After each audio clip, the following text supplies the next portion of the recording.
Llevamos muchos años en que organismos multilaterales y expertos nos dicen que debemos mejorar las condiciones de la vivienda en Bogotá, que hay que construir viviendas en tales o cuales lugares. Desafortunadamente, la realidad de la ciudad es otra, y esa ciudad se debate entre lo informal y lo formal.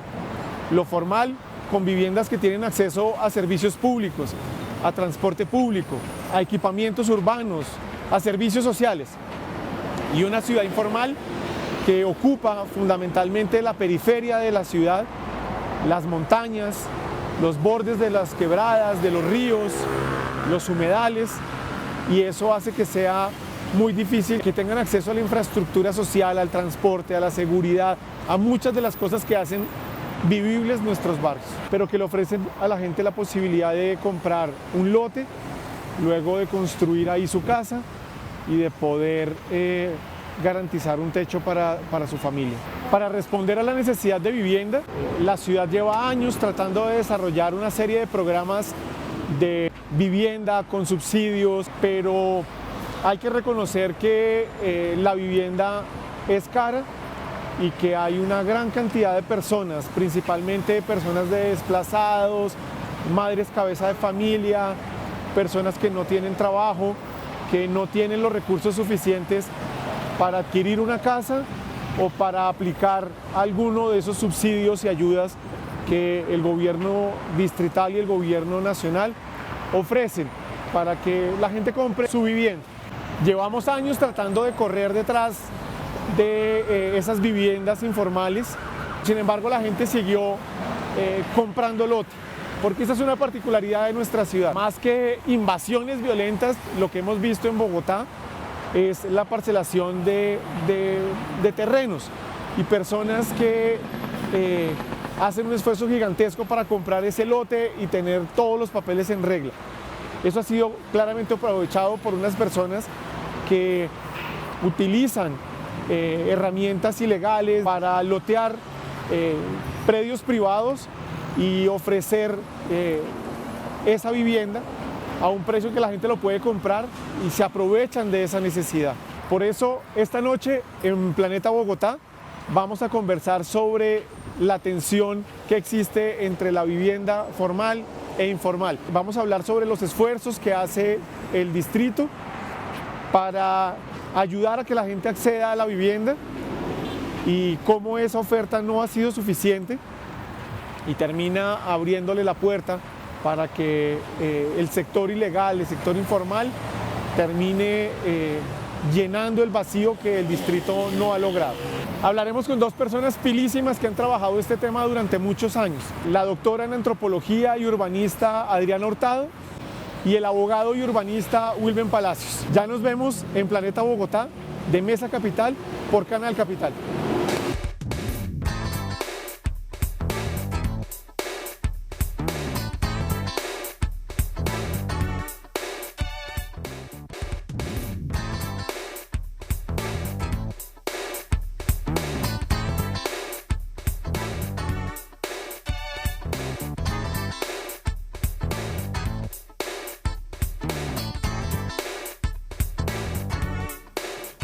Buenas noches, soy Fernando Rojas Parra y como todos los miércoles de 8 a 9 de la noche les doy la bienvenida a Planeta Bogotá en Mesa Capital. Adriana, buenas noches. Hola Fernando, muchas gracias por la invitación. Muy bien. Wilber, buenas noches. Fernando, qué rico estar aquí. Adriana, qué rico estar aquí. Buenas noches, ¿cómo estás? Bien. Buena parte del crecimiento histórico de nuestra ciudad se ha dado por el jalonamiento del loteo y la vivienda informal. Se calcula que el 30% del área urbana de Bogotá es de origen informal y que este sector aporta al año casi la mitad de las viviendas que se ofrecen en la ciudad. ¿Cómo explican ustedes el peso importante de la informalidad en la vivienda en Bogotá? Adriana, arranquemos contigo. Vale, gracias Fernando. Bueno, pues yo creo que para empezar tendríamos que tener claro que hemos entendido el problema de la vivienda como un pedazo del problema y no como el problema total. Es decir, nosotros, digamos, desde la política de vivienda, lo que conocemos pues como la producción de vivienda de interés social, se ha entendido que el problema de la vivienda es que faltan viviendas, ¿no? Que no hay viviendas suficientes y hay gente a la que le faltan viviendas. Si ese fuera el problema solamente, pues evidentemente la solución es construir nuevas viviendas. Y eso entonces hace que nos preguntemos, ¿pero por qué entonces pues, sigue esta otra mitad proviéndose por el mercado informal? Entonces, de pronto, si uno habría que empezar como en plantear la pregunta de verdad, ¿cuál es el problema? ¿Sí? Porque el problema, digamos, de la vivienda en Bogotá y en las ciudades colombianas y en general en las ciudades de América Latina es más un problema de acceso a una vivienda adecuada, ¿sí? Y si uno lo mira así más grande, entonces ahí ya puede ver claro, es que la producción de vivienda de interés social es una respuesta, ¿cierto?, que de pronto no es la que le sirve a todo el mundo, no tiene todas las características de una vivienda adecuada, y entonces hay otro mercado, que es el mercado informal, que empieza a llenar todos estos vacíos que no tiene esta solución única de la política de vivienda formal, que aquí generalmente son pues viviendas de interés social en propiedad y viviendas nuevas además. Entonces estamos ya como mirando como si la solución fuera un producto muy específico, cuando en la realidad los productos residenciales son mucho más diversos.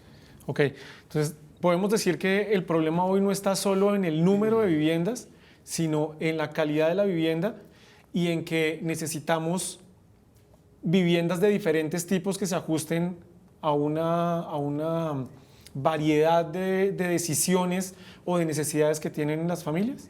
Sí, claro, y eso, digamos, nos muestran las cifras de déficit residencial. Si uno mira, por ejemplo, que el déficit en Bogotá residencial, digamos, 2021, que es el de la encuesta de calidad de vida, dice que hay un 10% de los hogares bogotanos en déficit, ¿sí?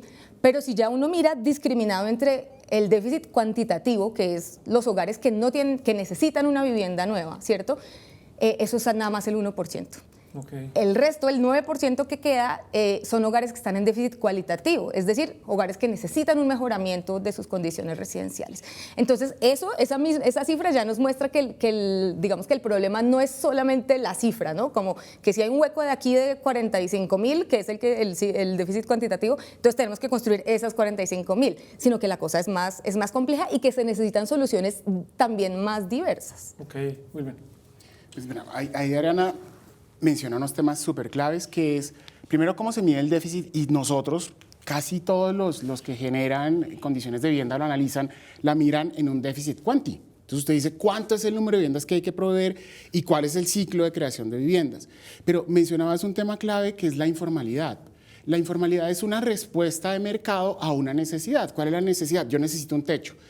No es un techo que tenga las condiciones urbanas, que tenga las condiciones de acceso, por ejemplo, con vías, o que tenga las condiciones de recreación como parques, o que tenga servicios como educación. No, es un techo donde yo tengo una propiedad. No estamos hablando si la adquiere bien como en términos legales, sino tengo una propiedad, esto es mío, ¿no? Entonces demarco este cuadrado, esto es mío, y comienzo a desarrollar mi vivienda. Ese desarrollo de la vivienda tiene un sentido, es que va en función de la capacidad de la familia que la quiere construir. Entonces, esa capacidad de la familia es dependiente de su trabajo.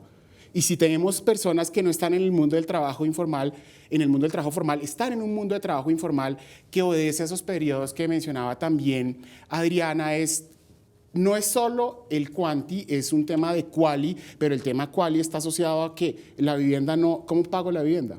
¿Cómo accedo a la vivienda? Entonces, la informalidad responde rápidamente a eso, con unos loteos 6x12 o 3x12, es la medida general de los loteos, y le dicen a la familia, esto es suyo y me lo paga de aquí a 5 años, firman letras, comienzan a pagar, digamos, como un gota a gota, pero ya la familia tiene algo donde quedarse. ¿Cómo accede a servicios? No tiene, ¿no? Entonces, eso le ha pasado a Bogotá, Fernando, y Adriana lo menciona muy puntual. ¿Y Bogotá qué ha hecho? Pues tratar de dar respuesta a eso, como muchas ciudades, buscando otro tipo de programas de vivienda. El combatir la informalidad no es porque la informalidad sea fea, sino porque la informalidad es muy costosa. ¿Sí? Rehacer ciudad vale 3 veces más que hacerla desde cero. Entonces, llevar servicios a una ciudad informal es más costoso. Llevar espacio público a una ciudad informal que se construye de manera orgánica es más costoso. Entonces, en términos de la pregunta que mencionas de la informalidad es una respuesta a una necesidad de provisión de vivienda. La formalidad es una manera como el distrito o muchos municipios buscan ofrecer opciones de vivienda. Y Adriana dice, en serio, porfa, no lo dejemos de lado. Algo muy clave, que es cuáles son las calidades de esa vivienda, porque no es solo la vivienda como el coco, diría mi mamá, sino cuál es el entorno de esa vivienda, ¿no? Entonces ahí funcionaría. Wilmer, pero hay un tema que usted toca que me parece que es importante que profundicemos un poquito más. La mayoría de los organismos internacionales hace énfasis en que tenemos que formalizar vivienda, formalizar los barrios, todo eso. Pero como usted bien lo dice, eso es caro, ¿sí? ¿Cómo hacer para que si el 30% de Bogotá es de origen informal, si la mitad de la vivienda es informal, pues claramente como ciudad eso me va a salir carísimo ponerlos en cintura? ¿No es más fácil organizar eso antes de que se dé la vivienda informal? Uy, sí, es más fácil, tienes toda la razón, pero ese más fácil pasa por un hecho, y el hecho es que ya hay viviendas informales, hay desarrollos informales. Entonces, ese hecho, ¿cómo lo ha controlado muchas veces el distrito? Con unos procesos de mejoramiento integral de barrios, con los procesos de legalización de barrios, que busca darle ese soporte jurídico a esos barrios que han sido de origen informal. Entonces, para poner un ejemplo de algo que ha hecho Bogotá en su creación de banco de tierras. Entonces, crea un banco de tierras en los 90 y la creación de ese banco de tierras, ¿qué es lo que buscaba? Generar espacios de ciudad con servicios, con espacios públicos, con esa respuesta formal para las familias y para la ciudadanía. Entonces, sí, claro, Bogotá ha hecho ese esfuerzo. Por mencionar entidades que iniciaron en esa tarea, la Caja de la Vivienda Popular inició esa tarea hace muchos años y luego entró Metro Vivienda, hoy es la empresa de renovación urbana la que hizo ese esfuerzo y en efecto en los proyectos de Ciudad del Recreo o Ciudad del Porvenir, por mencionar, dos que van en esa línea, Fernando, se logró proveer vivienda. Pero Adriana mencionaba, es vivienda para todos. Aquí estoy, digamos, como refiriendo a un segmento de vivienda de interés social. Pero las grandes ciudadelas, por ejemplo, de Masuera, por poner un nombre, ¿sí?, obedecían a eso. Eran planes y programas de vivienda o desde la Nación, el Instituto de Crédito Territorial. Voy a poner el ejemplo del Instituto de Crédito Territorial por el sector del occidente, el sector de Bochica, nace de ese ejercicio, que son multifamiliares. Entonces Bogotá pasa de proveer vivienda unifamiliar, pues, la casa, a proveer vivienda multifamiliar, edificios como tenemos en el occidente, por citar el ejemplo de Bochica. Entonces sí han hecho ese esfuerzo. Claramente Bogotá tiene un impacto que es la migración. Claro. Ese impacto de la migración implica que más familias que llegan a Bogotá demandan una respuesta de la ciudad. De pronto, por ese lado, Fernando, sería... No, está bien, y yo creo que nos ayuda a conectarnos con el siguiente tema que nos permite sobre todo entender lo que está pasando.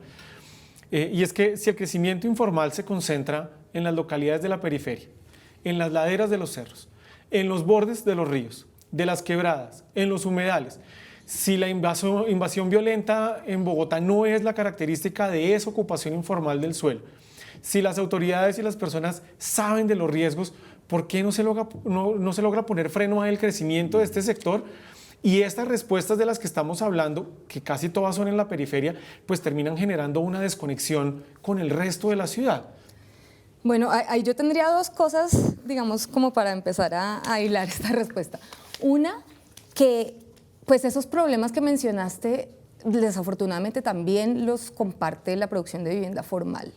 La vivienda, y es parte también un poco de las limitaciones de los logros de la producción de vivienda de interés social y prioritario aquí en Bogotá, y es que periféricas son muchas veces desconectadas de la ciudad, muchas veces con problemas de acceso a servicios públicos, muchas veces con déficit de equipamientos, y esto sin hablar del crecimiento metropolitano también, no solo de la población, sino de la producción de bis en los municipios que rodean a Bogotá. Sobre Ciudad Verde. Ciudad Verde en Soacha. Claro. Y entonces ahí uno ve un montón de problemas que se supone que si este hogar ya llegó, ¿no? Esto, como siempre lo ponemos acá en Colombia, como cumplió su sueño de la vivienda propia, como que ya chulió ese gran incógnita de su vida que era tener su casa propia, pero entonces no hay colegios, pero entonces el hospital es un lote que no construyeron como en 10 años, pero entonces yo para ir al médico tengo que seguir yendo a Bogotá. Un montón de problemas de entorno, que era un poco lo que decíamos ahorita, de entorno y de temas que son de calidad de la vivienda, que pues van más allá del techo. Si eso pasa en la formal, pues ¿cómo no va a pasar en la informal, en la que digamos no tiene mucho control el Estado? Eso por un lado, y por otro que el mercado informal del suelo y de la vivienda es un mercado que funciona y que tiene sus lógicas, sus agentes, digamos, paralelo al formal, ¿sí? Y que se va ajustando también a las necesidades pues, de la gente, a la lógica de los agentes, y eso tiene de apropiado y de malo, de largo y de ancho, mejor dicho, porque ahí también hay un problema de quién se apropia pues de estas inversiones públicas, y es el gran problema cuando uno habla también de regularización, de mejoramiento, que entre más eficiente se vuelve también el distrito, por ejemplo, haciendo legalización. Hay urbanizadores piratas que venden con promesa de legalización, claro, ¿no? Entonces yo le vendo este terreno por allá y en 2 años viene el Estado y le legaliza. Entonces ese es un problema que no hemos solucionado, pero yo insisto en que antes de pensar que el problema es la informalidad, pues ahí sí sería mucho más apropiado, que no más fácil, porque no creo que sea más fácil, ajustemos la política de vivienda, ¿cierto?, para que no se nos queden tantos vacíos, no se nos quede tanta gente por fuera y no se nos quede tantos, digamos, tipos de vivienda o tipos de entorno residencial, sobre todo en el reto más grande, que pues para mí es el reto más grande, y es la localización, ¿sí? Porque, y digo que no es más fácil, tú decías ahora, pues es más fácil hacerlo antes que permitir que el problema surja y después curar. Pero realmente, pues como uno ve que opera el mercado formal de la vivienda, específicamente el de vivienda de interés social, pues realmente sí es la alternativa más fácil. Buscan un lote que sea, digamos, de un tamaño adecuado para hacer un proyecto gigante, ¿cierto? Para aprovechar economías de escala, poder hacer proyectos. En un estudio que hicimos hace poco en el CIDER, veíamos que si, digamos, al principio de los 2000 los conjuntos más típicos de vivienda de interés social eran de 300 viviendas por mucho, hoy en día estamos en 800 y 1000 viviendas por conjunto, y eso pues por no hablar de otro tema que es el de la organización en propiedad, claro, horizontal, que es otro lío, ¿no? Ese es otro lío enorme.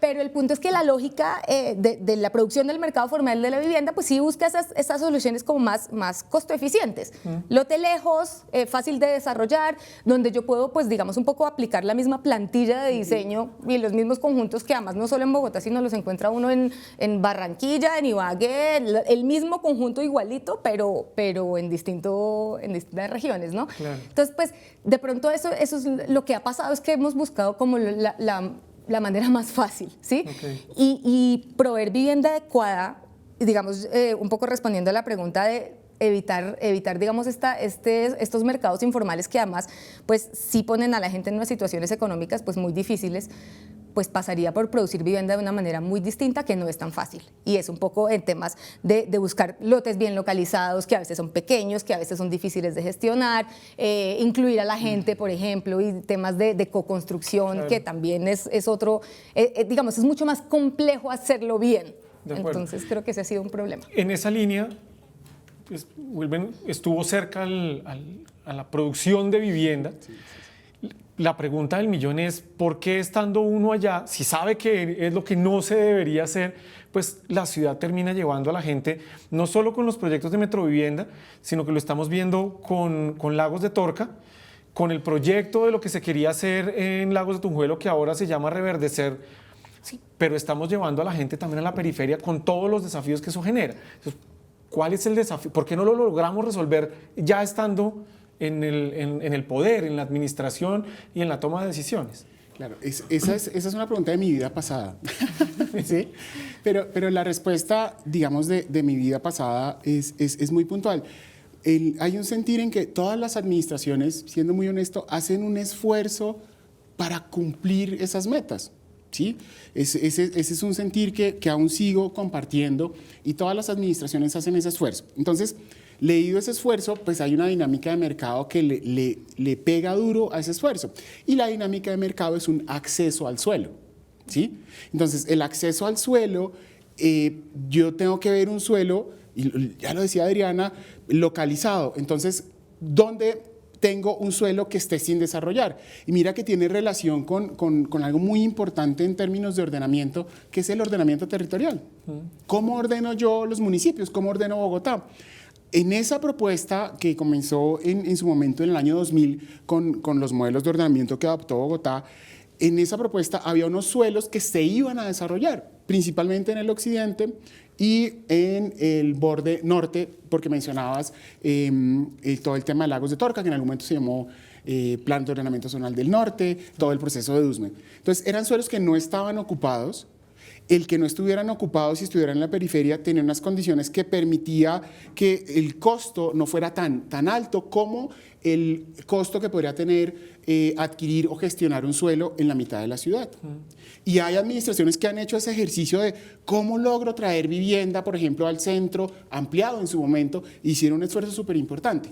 Entonces, la respuesta ahí puntual es, hay unas condiciones de mercado que mandan a que la política pública permita capturar un suelo que no esté tan costoso, porque en la estructura de costos de la vivienda el suelo tiene un peso. Muchos dirían que es el 14, que es el 20, bueno, ahí hay opciones para decirlo. Entonces yo tengo que acceder a un suelo pagable que me permita poner una estructura de vivienda encima. Entonces esa es la razón de que las políticas lograran, y creo yo que han sido acertadas en esa medida de lograr acceder a un suelo que fuera urbanizable y un suelo que a futuro fuera construible. Entonces creo que ese es un punto que atiende a la pregunta. Y otro esfuerzo que atiende eso es cómo hemos evolucionado en nuestra Bogotá en controlar los suelos, que lo decías, Fernanda, hace un segundo, humedales.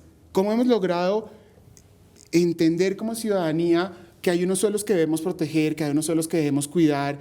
Esos suelos, por ejemplo, de los humedales. Entonces, antes había una ocupación, es como, eso no es de nadie, se ve verde, llegaba de pronto quien hace la ocupación. O lo que nos pasaba en los cerros. Miraban, no hay nadie, yo creo que me instalo acá. Hoy hemos logrado construir una estructura ecológica en nuestro distrito, en la capital, protegerla, ¿sí? Y también identificamos algo, y de pronto no hemos hecho referencia, y es clave, los suelos de riesgo, que son los suelos de ladera. Gran parte de algunas localidades, de pronto las menciono, pero no de manera odiosa, Rafael Uribe tiene unas condiciones, digamos, de riesgo, algunas partes del sector de Ciudad Bolívar tienen unas condiciones de riesgo. Entonces, ¿qué hemos hecho? Hemos identificado las condiciones de riesgo, o se ha hecho, digamos, en nuestra ciudad, yo hablo como ciudadano, ¿sí? Lo que ha hecho la ciudad es identificar esas condiciones de riesgo y, por ejemplo, hacer procesos de reasentamiento de población. Hoy en mi vida privada de abogado, en firma, pues en Brigada Urrutia, pues claro, tenemos una aproximación desde lo legal. Pero claramente, por eso hacía referencia, Fer, y gracias por esa pregunta. Siento que los esfuerzos los hacen todas las administraciones, y lo que hemos evolucionado es cómo controlamos el suelo que se ocupa de manera informal. De acuerdo. Hay un tema que los dos han tocado y que creo que nos ayuda como a llevar a un espacio que nos toca a todos, que es el bolsillo, ¿cierto? Y pues, digamos que distintos gobiernos distritales, muchas veces con el apoyo de los gobiernos nacionales, han promovido programas de vivienda, sobre todo para los sectores más vulnerables. Sin embargo, el desempleo, el bajo nivel de ingresos, la falta de una historia crediticia o estar reportado en las centrales de riesgo son factores que dificultan que las familias accedan a los programas de vivienda. Esto no es un incentivo para la informalidad. ¿Qué debería hacer el distrito en este caso? Si, digamos que ya los estamos mandando a la periferia porque el suelo es más barato, ¿cierto? En plata blanca eso es lo que pasa en la ciudad. Los mandamos lejos porque es barato.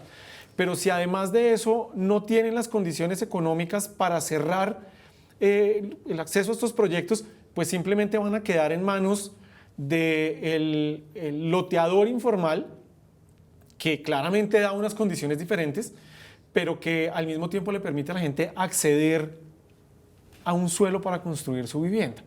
¿Qué hacemos? ¿Cierto? ¿Cuál es ¿a dónde nos movemos? Sí, pues ahí entra otra vez el tema de flexibilizar y diversificar un poco la oferta que tiene la política de vivienda y la producción formal de vivienda, ¿no? Claro, como tú dices, Fernando, digamos, comprar un apartamento en esos proyectos de vivienda de interés social es difícil por el cierre financiero, porque además los hogares aquí, digamos que esa división tanto como entre el sector formal y el informal no es tan así en la práctica. Dentro de un mismo hogar uno puede ver a una persona que hoy tiene un empleo formal pero mañana es informal, donde una o dos personas de los adultos que tienen ingresos en el hogar fluctúan entre digamos, los dos sectores, ¿no? Entonces de pronto es difícil verlo así tan separado, como que entonces vamos a hacer una solución para los del mercado informal y otra para los del formal, porque precisamente hay mucha inestabilidad laboral, hay muchos contratos precarios. En Soacha, digamos, yo hablé con varios hogares de personas que en el momento pudieron acceder porque de chiripa tenían un contrato que les permitía acceder al crédito, ¿no? Pero que 6 meses después ya no lo tenían. Entonces, sí flexibilizar, y hay flexibilizar en varias cuestiones. Una, pues de pronto también abriéndonos como sociedad y sí la posibilidad de que no todo el mundo, de que el arrendamiento, por ejemplo, de largo plazo con seguridad de la tenencia, pero es que una cosa es propiedad de la vivienda y otra cosa es seguridad de la tenencia, que realmente es el atributo de la vivienda adecuada, ¿sí? Que yo pueda vivir sin miedo a que me saquen. Expliquemos eso un poquitico más, Sí. esa diferencia expliquémosla un poquito Digamos, más. la definición de vivienda adecuada, digamos que maneja Naciones Unidas, etcétera, tiene varios atributos. Ya hemos hablado de algunos: la localización, la infraestructura, calidad de materiales, habitabilidad en el sentido más arquitectónico. Y hay un atributo que es la seguridad de la tenencia. Pero, y digamos, claramente aquí y eso, pues, a eso nos ha llevado pues el mercado y muchos procesos pues también sociales y hasta culturales, porque aquí la casa propia es, como decía ahorita, la meta de la vida de la gente. Pero la seguridad de la tenencia es uno poder acceder a algo que uno llama hogar, a un techo, como decía ahorita Wilber, pero sin miedo que lo van a sacar a uno, ¿sí? Okay. Y eso no necesariamente tiene que pasar por vivienda propia, porque además también la vivienda propia con estos mecanismos de crédito hipotecario pues puede no ser tan segura. A mí me pueden sacar no es fácil, pero eventualmente podría yo perder la vivienda, Aquí ¿cierto? ya lo vivimos en la crisis, crisis finales de los del 90. UPAC, ¿sí? exacto. ¿Cierto? Y digamos que no necesariamente solo llegar hasta allá, sino el hecho de no poder pagar administración y que me pongan mi nombre en la lista de morosos en una portería. O sea, hay muchas cosas que pueden hacerlo a uno tener que desistir de esa solución de vivienda a la que uno llegó, ¿sí? En arriendo, por supuesto, y en el mercado informal, el mercado de alquiler es bastante, digamos, opresivo también para muchos hogares, porque hay mucha gente que vive con miedo que lo van a sacar de su casa o de su cuarto, ¿sí? Entonces, la seguridad, si uno mira la seguridad de la tenencia, es bueno, ofrezcamos opciones de, por ejemplo, un alquiler de largo plazo, ¿sí? Que permitan que los hogares sientan algún tipo de estabilidad y de tranquilidad en el acceso a su vivienda, que no necesariamente sea con títulos de propiedad. Y eso, digamos, nos soluciona un problema ahora que tú estabas mencionando, que es, por ejemplo, población migrante que de pronto no tiene un proyecto de largo plazo de estar acá, o personas que por ciertas condiciones deben estar como moviéndose por ciclo de vida familiar, se van los hijos, se pasan a otra vivienda. O sea, tener un poco más de flexibilidad en las soluciones, creo que esa es una de las maneras. Ok, muy bien. Sí, ahí hay algo que quiero retomar, y se nos olvidó el inquilinato. Digamos que hoy vemos el inquilinato súper odioso, pero quienes tenemos más de 40, de pronto reconocemos en Bogotá esos espacios del inquilinato, ¿sí? Y si quieren hago la mención histórica a Don Chinche, Claro. ¿sí? Si quieren, o la estrategia del caracol, por poner dos temas que nos ayudan a remembrar cómo funcionaba un inquilinato. Entonces, la versión que tenía en su momento la ley, y particularmente la ley 9ª, y hablaba de inquilinatos y cómo yo podía obtener recursos para mejoramiento de esos inquilinatos, es la respuesta también que nos presenta Adriana, súper actualizada en términos de seguridad de la tenencia. Yo necesito establecer condiciones que le permitan a las familias, con todos los colores de las familias que podemos tener, acceder a. El inquilinato era una respuesta que teníamos en algún momento en Bogotá. Hoy se ha deteriorado, lo decía Adriana, por ejemplo, con los temas de pagadiario, y lo tenemos hoy muy, muy vigente, y Bogotá lo reconoce muy bien en el centro. Hay familias que solo tienen 3.000, 5.000, 10.000 diario para estar ahí y lo sacan al otro día si no tienen ese recurso. Sí, básicamente es para pasar la noche. Tal Se cual, acabó. para pasar la noche. ¿Dónde me Que esa es cubro? una historia que escuchamos diariamente en Transmilenio con las personas que se suben a pedir plata. Casi todas terminan diciendo necesito pagar una noche. Es para pagar Tal eso, cual, sí, claro. lo que piden, o sea, antes Tal de cual. comer es para Es para pagarle dormir. la habitación. Sí, o sea, necesito un lugar, voy a poner las comillas, seguro, porque es que obviamente hay pagaderos que tienen sus complejidades sociales. Pero me voy a hacer el tema de la vivienda en arriendo. No ha cogido vuelo la política de vivienda en arriendo, porque nos metimos y entronizamos todos desde la Política Nacional de Vivienda ser propietarios. Y eso venía quizás ni bueno ni malo, ¿sí?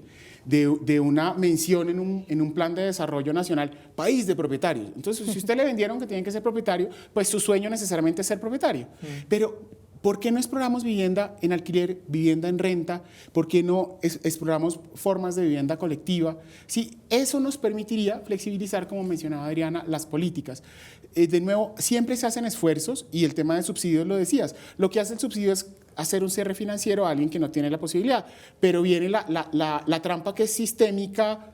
De nuevo, no es un juicio, es para que te presten plata a un banco, tú necesitas ser rico. Okay. O sea, necesitas no necesitar plata, no estar reportado, tener ingresos constantes, tener una vinculación, entonces te prestan el recurso.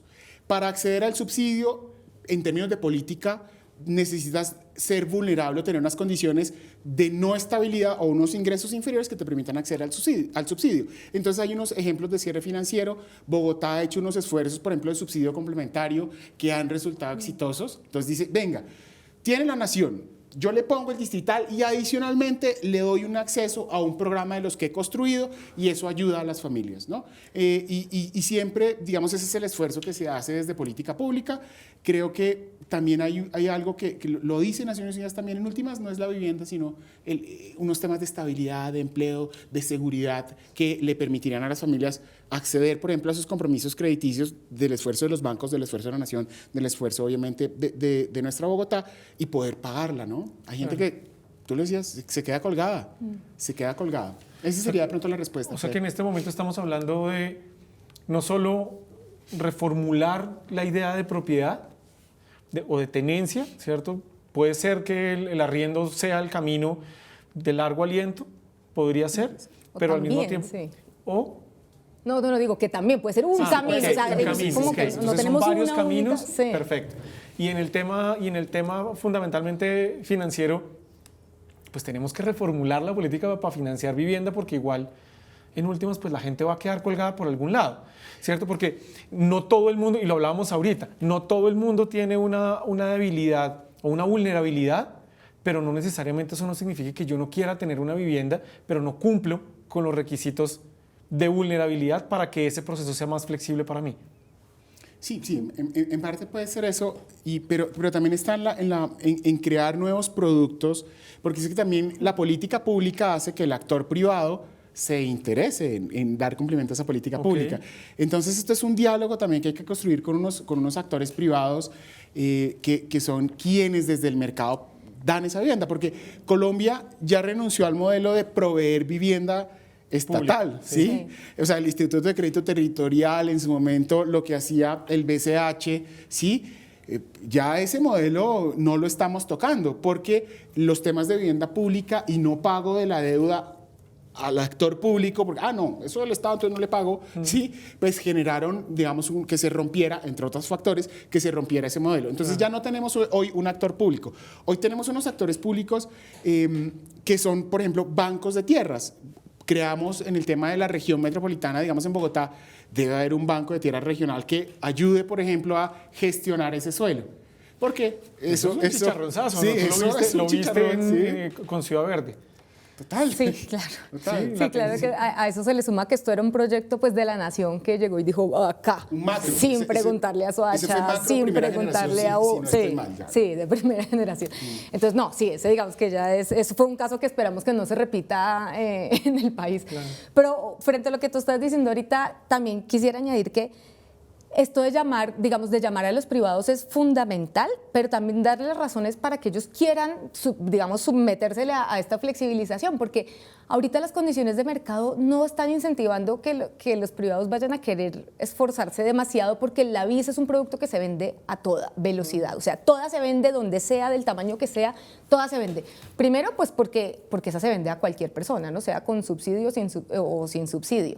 Entonces, estamos teniendo, digamos, unas cifras de, no sé, unidades iniciadas de vivienda de interés social, pero eso en realidad no quiere decir que esa cantidad de hogares sean los que hayan accedido a vivienda de interés social, sino que hay mucha gente que compra por inversión. Y digamos, no es que esté mal, pero son hogares que no son a los que está dirigida ese producto, y ese es el problema con las famosas falsas BIS que ahora han identificado en Bogotá en sectores muy de estrato 6. Por ejemplo, Claro, porque o sea, si partimos de que si la noción entonces es solamente las viviendas que están bajo un tope de precio, que además es un tope alto porque son 150 salarios mínimos para Bogotá,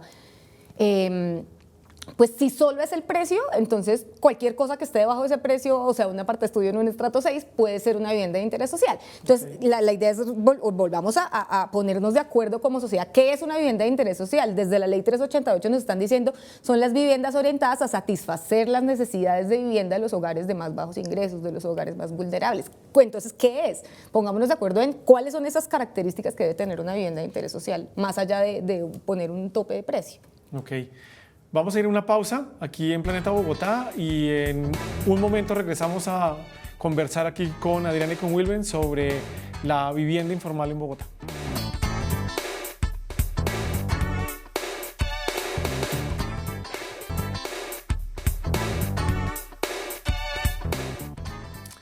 Volvemos aquí a Planeta Bogotá para seguir conversando sobre vivienda informal en nuestra ciudad. Hace unos días, habitantes de Ciudad Bolívar protestaron por problemas en el suministro de agua.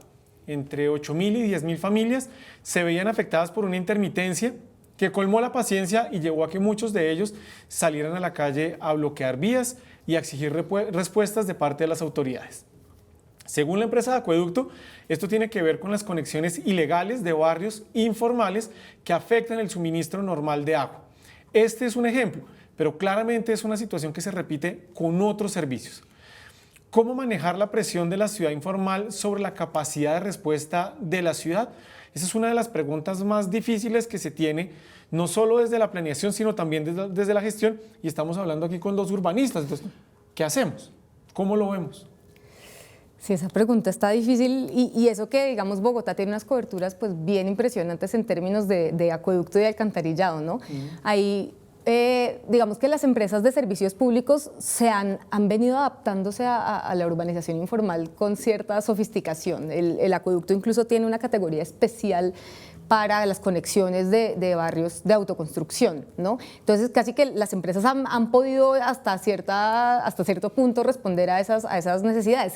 Sin embargo, claro, esta presión sobre todo de las nuevas urbanizaciones informales más periféricas, en terrenos más digamos, entrando ya en áreas de importancia ambiental, y todo esto pues genera obviamente nuevos retos, nuevos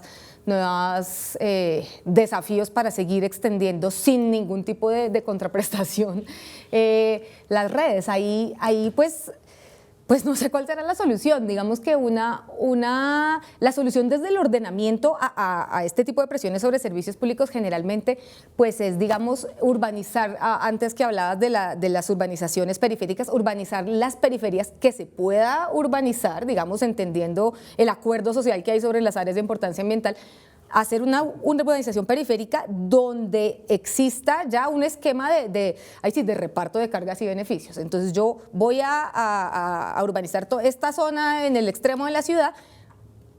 Los desarrolladores deben, digamos, tener en cuenta los costos de expandir las redes de servicios, por ejemplo, incluirlos dentro del esquema de costos del proyecto y proveer esa infraestructura, ¿cierto? Y de lo contrario, pues no se permite el desarrollo. Claro, eso pasa en lo formal. Claro. Pero desde que lo mismo, digamos, que creo que he venido insistiendo en que si la política formal se ajusta y logra solucionar esas cosas, pues obviamente el problema de la informal puede ceder un poco. Ahorita no cede es porque la respuesta formal no está dando respuesta al problema que sí responde la informal.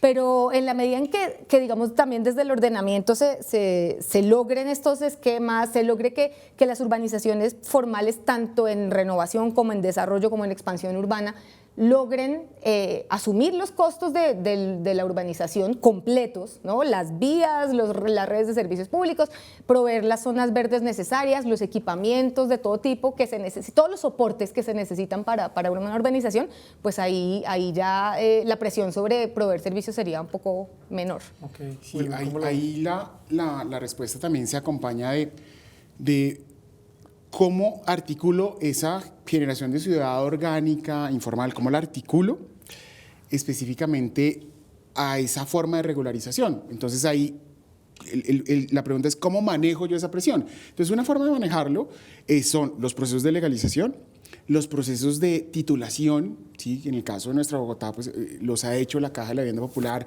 en todo el ámbito pues, de la Secretaría de Hábitat, y esos procesos que buscan, ya yo logro obtener unos títulos, logro que la familia reconozca y sea reconocida en su formación catastral, en todos los temas de propiedad, ¿no? Ahí ya la familia entra a una dinámica también donde el distrito obtiene, por ejemplo, tarifas de predial, ¿sí? Y el predial, ¿a qué nos ayuda? Pues a los ingresos ordinarios de nuestra Bogotá, y ahí comienza Bogotá como a repartir un poco o a minimizar el costo que supone proveer servicios a una ciudad informal. Esa sería como una primera aproximación. La segunda, y lo decía Adriana, y me parece muy importante que retomarlo, es el tema del reparto de cargas. ¿Y eso cómo se entiende? Pues usted quiere edificar, perfecto. ¿Qué necesita de la ciudad, pero que no le cueste a la ciudad para que usted pueda edificar? ¿Sí? Entonces ahí viene, tenemos que poner unos tubos, tenemos que poner unas calles, ahí viene en que ese ejercicio de edificar en un tema de costos, ese beneficio, que sería pues, en términos muy 101, ese beneficio que me permite edificar, me permite a mí sufragar el costo de la conexión, el costo del tubo, el costo de la vía, y eso ayuda también a las empresas de servicios. Y es que aquí pasamos de una discusión, y espero la recordemos, de la cota máxima de la prestación de servicios, que era hasta dónde me da para llevar las redes, ¿sí? A tengo que hacer una provisión universal. ¿Cuál fue el rompimiento en esa provisión universal? Pues unas decisiones del orden constitucional en que usted me tiene que prestar servicios. Pues porque hacen parte de las garantías y de parte de la estructura de los derechos fundamentales. Claro. Entonces, esa provisión va ahí. ¿Cómo también lo controlamos? Es que las conexiones inlegales, por ejemplo, en términos de energía, cuestan vidas. Si usted va y se trepa allá y pone y se enchufa pues a la energía, al transformador de media, pues se puede morir. Y eso también digamos que la empresa, por ejemplo, de energía o el grupo de energía ha hecho esa tarea, y la empresa de acueducto también ha hecho el ejercicio como de ver un análisis de capacidad de remanentes. Entonces, ¿será que aquí sí pueden crecer o no pueden crecer? Cuando hacen ese análisis, y lo mencionaba Adriana, por ejemplo, en términos de renovación urbana, oiga, señor, usted quiere que hacer edificios grandes, ni bueno ni malo, digamos, así es, la ciudad se renueva, la capacidad de las redes no le da. Entonces, por favor, apoye a la ciudad a soportar eso. Entonces, esa es la forma como lo ha manejado, digamos, obviamente, el distrito, pues, en el marco de las herramientas que tiene. Y otra muy importante, pues, son esos temas polisivos que hacen que si usted se está conectando de manera inapropiada a las redes, pues, obviamente, mediante unas acciones polisivas, pues, usted evita eso. ¿Y cuál es la idea? Evitar pues una defraudación pues al ejercicio que tienen toda la ciudadanía de pagar sus servicios, pagar sus tarifas, porque de ahí viene la prestación del servicio, del correcto recaudo en función de las tarifas, ¿no? Sería de pronto esa aproximación, Fernando. Yo creo que la segunda parte nos ayuda a entender bien cómo lo que se podría hacer, pero los dos han tocado el tema a lo largo de esta conversación y quedó ahí, y yo no lo quiero dejar en el aire, y es los constructores, porque hasta ahora hemos hablado fundamentalmente del Estado, de la oferta, ¿cierto? Pero los constructores tienen un rol en la estructuración, en la construcción de la ciudad. Y tenemos sectores de la ciudad donde los constructores han sacado buena parte de beneficio económico, pero no le trasladan ese beneficio a la ciudad. No hay vías, no hay espacio público.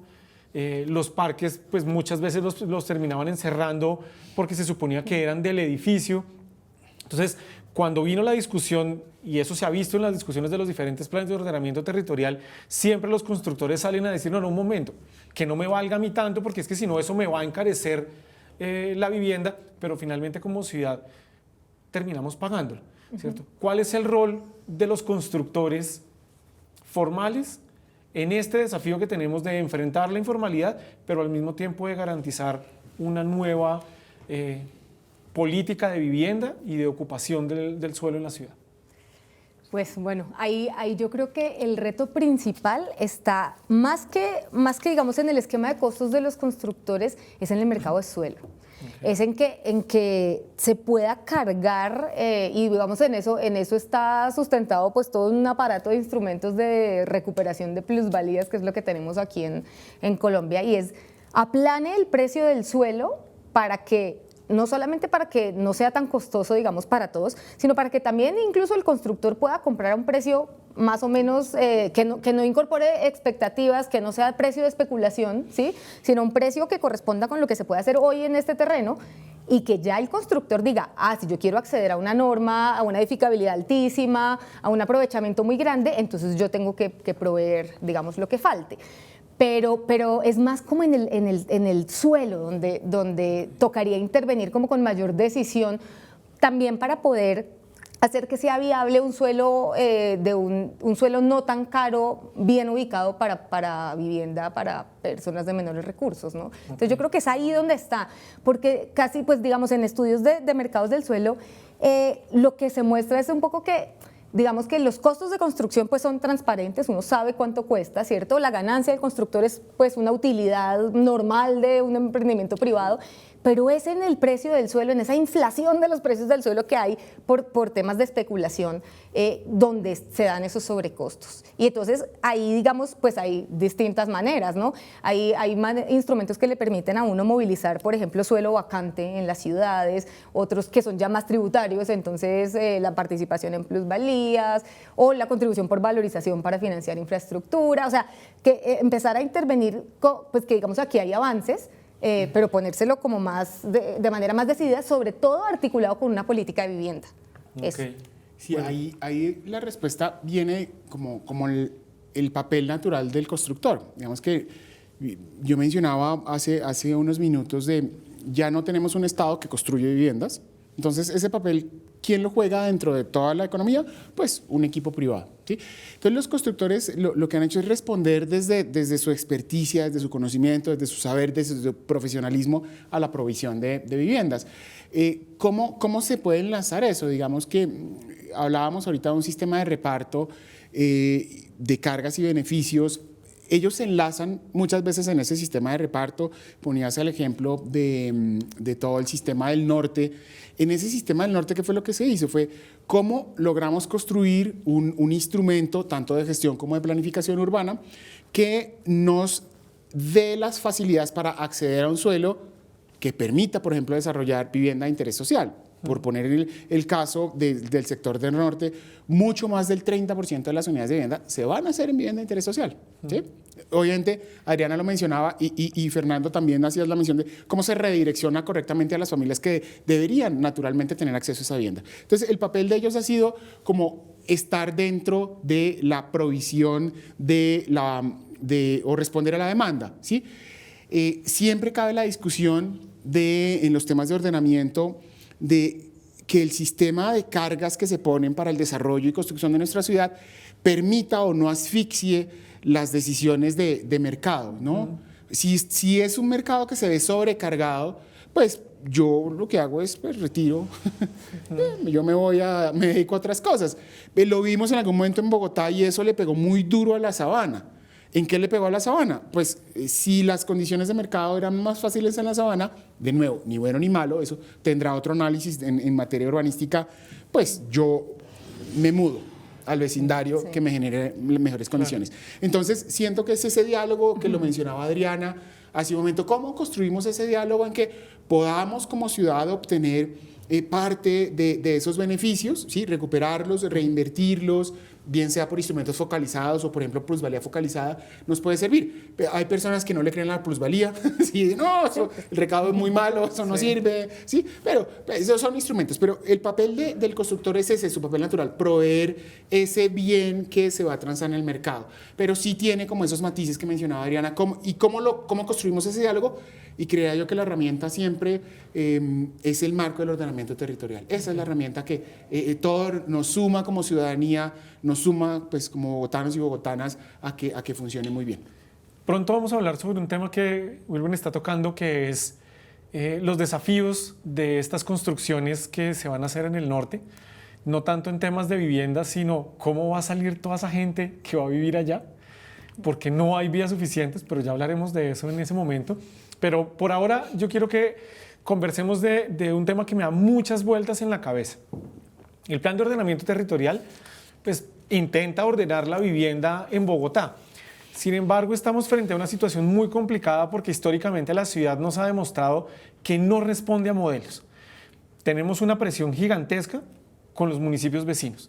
De nada sirve que Bogotá quiera cuidar un suelo si los municipios vecinos no lo hacen, y de nada sirve que los municipios vecinos tengan una política de vivienda que no esté articulada con Bogotá. ¿Cómo vamos a enfrentar este desafío de cara a este nuevo plan de ordenamiento, a la región metropolitana? ¿Sí? ¿Qué ven ustedes ahí que podemos hacer, qué podemos aprovechar, pero también cuáles son los desafíos que tenemos de cara a lo que viene? No sé, ¿quién quiere arrancar? No, pues yo solamente que, digamos, hilando un poco con la conversación de la pregunta anterior, y sí es eso, reconocer la interdependencia de las decisiones, ¿no? Y reconocer que, digamos, que una de las decisiones fundamentales de un plan de ordenamiento territorial es establecer el modelo de ocupación del territorio, ¿cierto? Entonces yo quiero que la población se concentre acá, quiero, no sé, apostarle a una ciudad compacta, a una ciudad de 15, 30 minutos, digamos, todas estas cosas como de cómo quiero que sea el territorio, ¿cierto? Pero claro, la apuesta de un municipio como Bogotá, pues se ve completamente, se puede ver completamente desdibujada si los municipios vecinos tienen una apuesta diferente. Claro. Eso, digamos, también en el CIDER hubo una investigación sobre eso, pero en Cali, de cómo en el POT último Cali dijo, bueno, vamos a hacer una ciudad compacta, vamos a redensificar, renovación urbana, no sé qué. Y Jamundí, Candelaria y todos los municipios de alrededor de Cali pues no tuvieron la misma apuesta, y entonces las constructoras privadas pues lo que hicieron fue pues vamos a construir es alrededor, ¿sí? Okay. Y entonces lo que pasó fue que ese modelo de ocupación no se pudo hacer real porque toda la población incluso pues fue peor, porque entonces no solamente se expandió dentro del límite del municipio, sino todo alrededor. Entonces, pues sí es una generación de acuerdos, esa discusión es gigante, y también está pues el tema de qué es competencia municipal y claro, qué tantas competencias se le dan a un ámbito supramunicipal. Y la política, que también es otro... Sí, no, es creo que otro ese tema punto. No, ahí no podemos hablar, nosotros somos técnicos, urbanistas. Bienvenida a la reflexión. Sí. No, esa reflexión es bien importante y tiene que ver con el reconocimiento de cada municipio en su entorno. Miren, no estamos solos, ¿sí? El no estamos solos es un principio súper importante, porque un municipio no es ni más ni menos que otro, ¿sí? Claro, Bogotá, súper robusta, sí, pero Bogotá tiene las mismas condiciones jurídicas que Chía, que Cota, que La Calera. Las mismas. Y pongo el ejemplo en el sentido, no solo por la extensión, obviamente Bogotá tiene una extensión superior a estos municipios, sino por temas de equilibrio territorial. Pero las dinámicas que se dan en Bogotá, claramente, y a veces en los municipios, pues lo impactan. Entonces, ahí es cómo articulo mi modelo de ocupación territorial, también con una dinámica que mencionabas hace un momento, que me va a robar esa mención al tema del sector de Lagos de Torcas, es también con dinámicas económicas. Yo no puedo construir solamente vivienda, tengo que ver cómo va la gente a trabajar, si puede trabajar en ese sector. Entonces la planificación dice, va a responder a eso. Esos 15 minutos es porque yo puedo ir de mi casa a mi lugar de trabajo. En el de centro, quienes estuvimos, y es que yo refiero mucho a a mis 40, pero por una razón práctica. Hoy todos dan por hecho Transmilenio por hacer una mención a temas de ordenamiento y ese sistema no existía como modelo de transporte, ¿sí? Ni bueno ni malo. Eso hay gente que le gusta, hay gente que no le gusta, pero como modelo de transporte no existía. Antes existía el superejecutivo, el ejecutivo, el colectivo, sí, un poco de transporte que nos llevaban de donde se vivía a donde se estudiaba o donde se vivía a donde se trabajaba. No era ciudad de 15 minutos, era ciudad de 2 horas por ahí, bajito. Entonces eso responde como no estoy solo, entonces cómo me conecto con mi entorno. Y ahí vienen como esas apuestas regionales, los temas de Regiotram que le apuesta a Bogotá y que ya se están construyendo. ¿Cómo dialogo con mis vecinos en igualdad de condiciones? Eso es un punto súper importante para retomarlo en temas regionales. Como ven, este tema no solo es interesante, sino que nos da para muchísimas horas de conversación. Yo espero que volvamos a vernos nuevamente aquí en Planeta Bogotá para conversar sobre más temas que quedaron en punta. Super. Nos vemos el próximo miércoles de 8 a 9 de la noche en Planeta Bogotá para seguir conversando sobre nuestra ciudad y que ustedes puedan sacar sus propias conclusiones.